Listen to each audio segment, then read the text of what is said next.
დედიკო გამაზანზარა. ეხლავე მოგიყვები რაც მოხდა. მოდი ფერიდე ჩამოჯექი.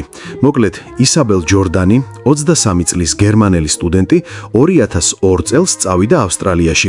კაკადუს ეროვნულ პარკს ვესტუმრებიო. დედამისი ეუბნებოდა არ გინდა დედი კაკადუ, შმაკადუ, ეგ ისეთი ქვეყანაა არ დაკტოვო ნასტუმრალიო და აგიხდეს ესე ყველაფერი. მოკლედ ტურისტებმა აიტეხეს მოდი წყალში ვიჭყაპუნოთო. ისაბელმა აუ რა მაგრა ასტორებს ჭყლაპაჭყობიო, პროსტა აქ საშიში ხო არ არის ჭყლაპანაობაო. გიდმა უპასუხა არა, ყველაზე უსაფრთხო ადგილია მთელ დეემიწაზე, დეეჩემს ფიცო. არა და ეს ადგილი ცნობილია როგორც მარილწყლის ნიანგების საცხოვრებელი.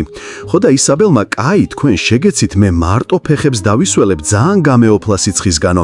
თამაშობდა ფეხებით ჭყლაპ ჭყლუկ ვაი და დაიდო სამუდამო სახლი ნიანგის კუჩში. მოგვიანებით ის ნიანგი მოკლეს და კუჩში ისევ იყო ისაბელის ნივთები. აცხონოს მამაზე ციერმა სიხარულიუს YouTube-ზე მიმა subscribe-რა. პუ კატ